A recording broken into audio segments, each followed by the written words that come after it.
Hi guys! Usually recommended ko tong cup lalo na yung taro nila. Kaso nga may problema. Nag-add ako ng mochi instead of tapioca pearls. Ay nako guys, hindi siya masarap.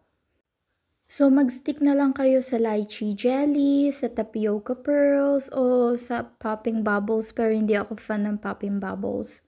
So yun na nga, hindi masarap ang mochi sa bubble tea, sa milk tea. Hindi talaga siya bagay. Nakakasuka. Grabe.